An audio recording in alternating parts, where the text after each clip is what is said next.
शिक्षार्थियों, NIOS के studio में आपका स्वागत है। आज हम उच्चतर माध्यमिक हिंदी पाठ्यक्रम के एक पाठ संचार माध्यम और उनके प्रकार की चर्चा करेंगे। मीडिया शब्द का प्रयोग आजकल हर जगह आप सुनते पढ़ते होंगे।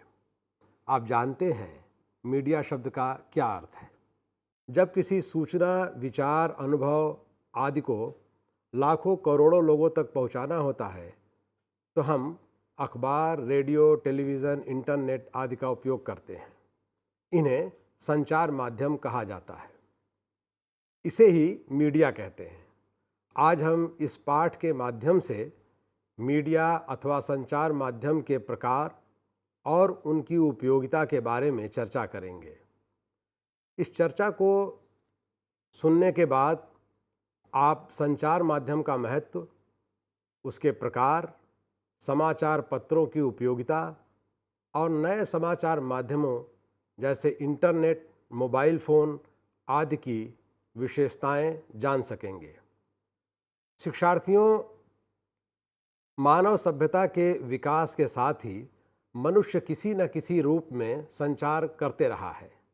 जब फ़ोन और इंटरनेट की सुविधा नहीं थी तो लोग चिट्ठी लिखकर एक दूसरे का हालचाल, समाचार आदि जानते थे। डाक व्यवस्था भी बहुत पुरानी नहीं है। इसका आरंभ आधुनिक काल में हुआ। इससे पहले संदेश लाने ले जाने का काम कुछ विशेष लोग किया करते थे, जिन्हें संवादिया कहा जाता था। राजा महाराजा अपने संदेश हरकारों द्वारा पैदल या घोड़ों से दूर दराज के क्षेत्रों में भेजते थे। पुरानी कहानियों में आपने सुना होगा कि कबूतर द्वारा संदेश भेजे जाते थे। समाज में जैसे जैसे संदेश पाने और संदेश भेजने की ललक बढ़ती गई, वैसे वैसे संचार माध्यमों का विकास और विस्तार होता गया। आज मनुष्य सिर्फ अपना हाल समाचार दूसरों तक पहुंचाने और दूसरों का स्वयं पाने तक सीमित नहीं है।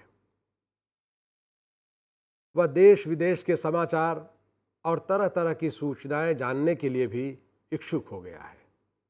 वह दुनिया की राजनीति, खेल, शिक्षा, बाजार, विज्ञान के आविष्कार, मौसम, खेती किसानी आदि बहुत सारे क्षेत्रों की जानकारी पाना चाहता है।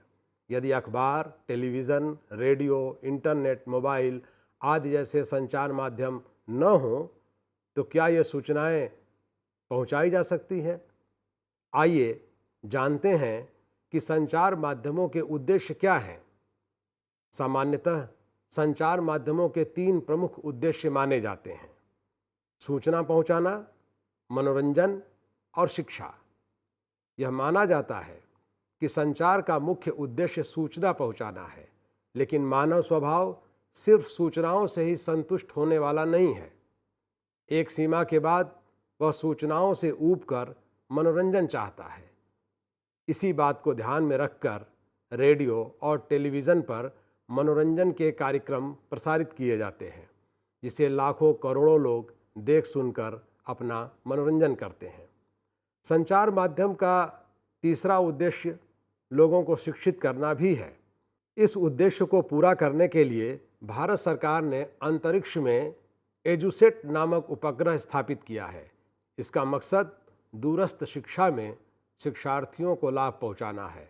आप जानते हैं कि आज मुद्रित सामग्री के अलावा रेडियो, टेलीविज़न, टेलीफोन के माध्यम से भी पाठ्यक्रम सहायक सामग्री और शिक्षा से संबंधित जानकारियां उपलब्ध कराई जाती हैं। आइए जानते हैं कि संचार माध्यम के प्रकार और उनकी उपयोगिता क्या है।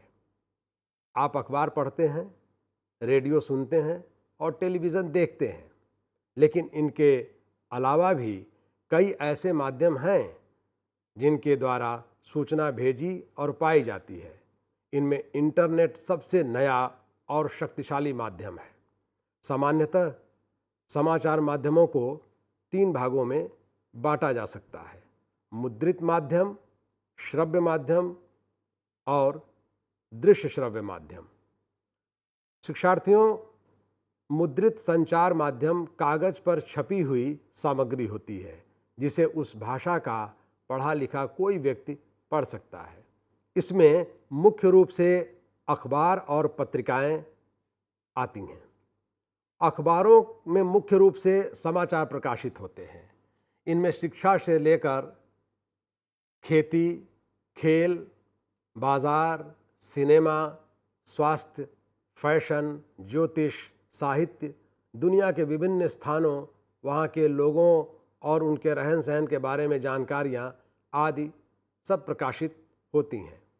इसके साथ ही देश दुनिया की राजनीति, आर्थिक और सामाजिक हलचलों के विश्लेषण तो प्रकाशित होते ही हैं। अखबार रोज़ प्रकाशित होते हैं, इसलिए इसमें रोज़ की विभिन्न क्षेत्रों की ताज़ा खबरें प्रमुखता से प्रकाशित होती हैं।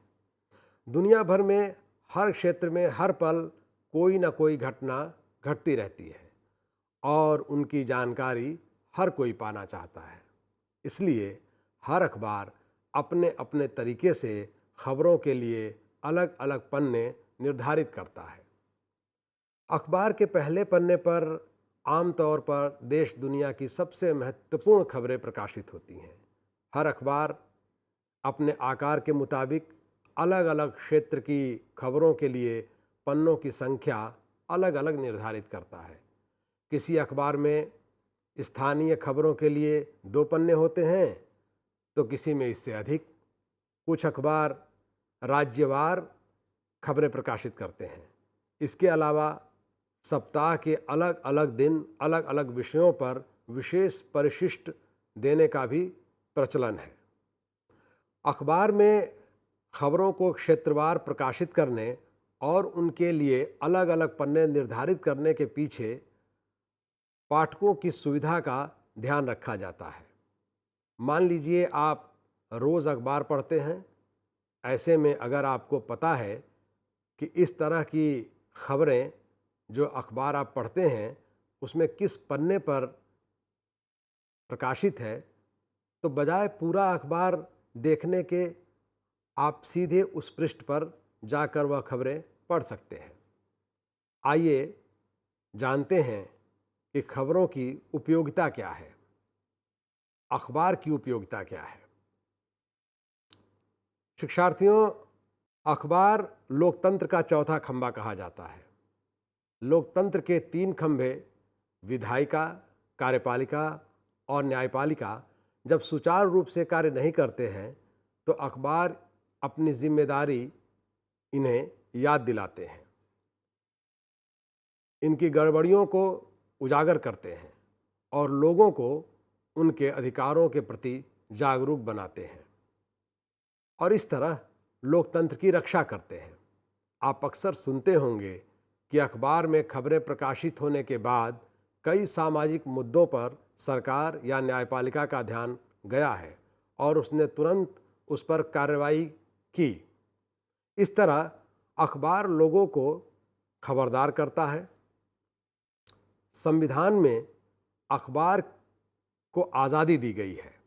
सरकार उसकी आज़ादी को बाधित करने की कोशिश नहीं कर सकती।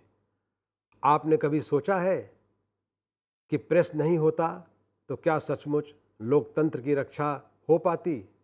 अखबार केवल सरकारी फैसलों, योजनाओं, नीतियों या कामकाज के तरीकों की तरफ ही लोगों का ध्यान आकर्षित नहीं करता, बल्कि समाज के दूसरे विभिन्न मुद्दों पर भी लोगों को जागरूक बनाता है। इसके अलावा अखबार लोगों को अपने विचार रखने का एक खुला मंच भी प्रदान करता है। आपके आसपास कोई समस्या नज़र आती है तो आप अखबार के ज़रिए उसे लोगों के सामने ला सकते हैं। किसी मुद्दे पर आप सहमत या असहमत हैं तो लेख लिखकर या पत्र लिखकर अपनी प्रतिक्रिया व्यक्त कर सकते हैं और अपनी बात सरकार तक पहुंचा सकते हैं। शिक्षार्थियों, अखबार की तरह पत्रिकाएं भी मुद्रित माध्यम है। पत्रिकाओं का प्रकाशन सावधिक होता है, अर्थात उसके लिए समय निर्धारित किए जाते हैं। इसका प्रकाशन रोज नहीं किया जाता। ये साप्ताहिक, पाक्षिक, मासिक, द्विमासिक, त्रैमासिक छमाही या वार्षिक आधार पर प्रकाशित होती हैं। इनमें ताज़ा घटनाक्रम का प्रकाशन संभव नहीं होता। इसमें सूचनाएं देर से पहुंचती हैं, लेकिन सावधिक होने का लाभ यह होता है कि इनमें सूचनाओं के विस्तार से प्रकाशन तथा विवेचन की सुविधा होती है। शिक्षार्थियों, आइए जानते हैं कि श्रव्य माध्यम क्या है। श्रव्य माध्यम के जरिए जिन सूचनाओं का प्रसारण किया जाता है उन्हें सिर्फ सुना जा सकता है। रेडियो एक श्रव्य माध्यम है। रेडियो में भी समाचार, विज्ञापन, सूचनाओं आदि का प्रसारण किया जाता है, मगर इनकी विशेषता यह है कि इनका लाभ कम पढ़े लिखे और अनपढ़ व्यक्ति भी उठा सकते हैं। दूसरे, इसमें रोज़ पैसे खर्च नहीं करने पड़ते। एक बार रेडियो सेट खरीद लेने के बाद लंबे समय तक इसके माध्यम से सूचनाएं प्राप्त की जा सकती हैं।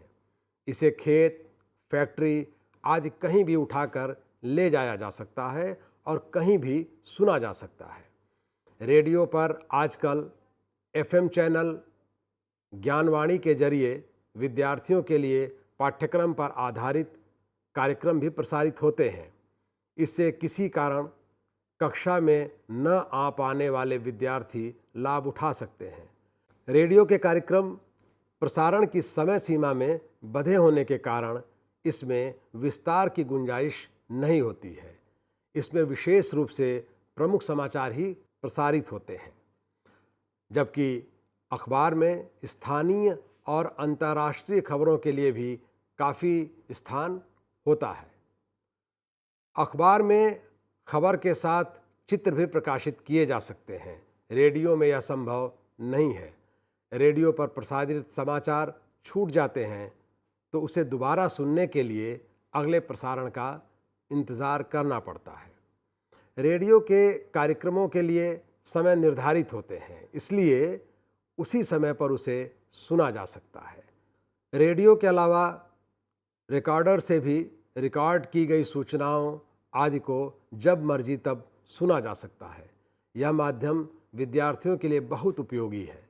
दूर शिक्षा प्रणाली के जरिए शिक्षा प्रदान करने वाले संस्थान ऑडियो कैसेट देते हैं, जिसमें पाठ्यक्रम के अलावा सहायक सामग्री भी उपलब्ध होती है।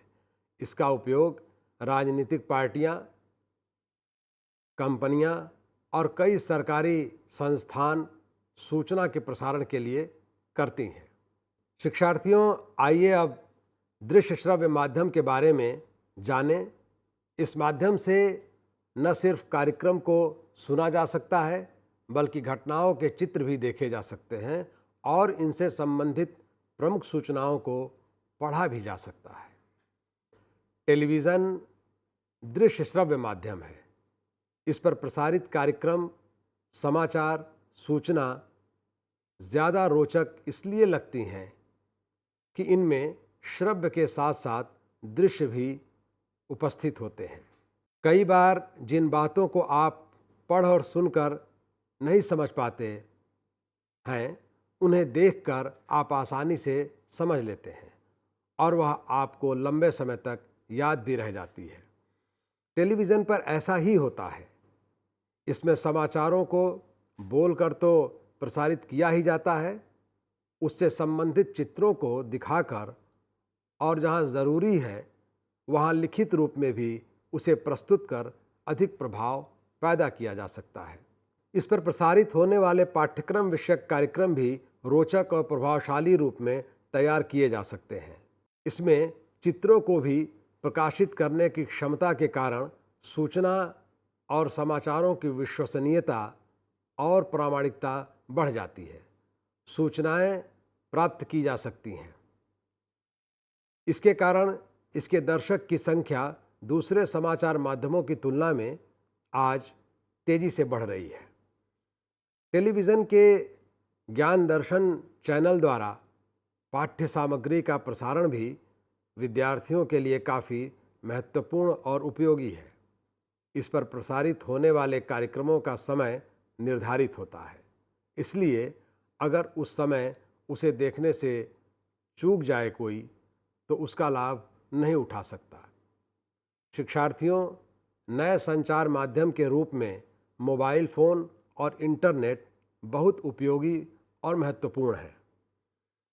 मोबाइल आकार में छोटा होने के कारण इसे रखना और कहीं भी ले जाना आसान है।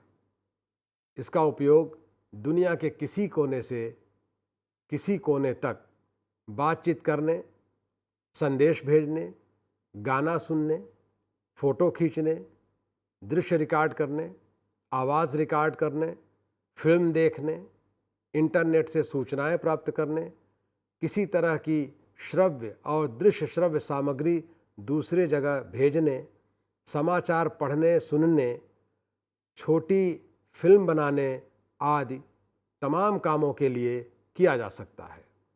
मोबाइल के कारण अब दुनिया आपकी मुट्ठी में है। इस युग का यह सबसे महत्वपूर्ण आविष्कार है। कंप्यूटर के बारे में आज सब लोग जानते हैं। यह एक ऐसा उपकरण है जिसके कारण संचार के क्षेत्र में क्रांति आ गई है। इस पर अखबारों, रेडियो, टेलीविज़न के लिए समाचार लिखे जा सकते हैं, संपादित किए जा सकते हैं और प्रकाशित प्रसारित भी किए जा सकते हैं।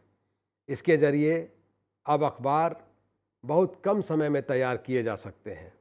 इसकी मदद से अखबार के पन्ने आसानी से एक स्थान से दूसरे स्थान तक भेजे जा सकते हैं।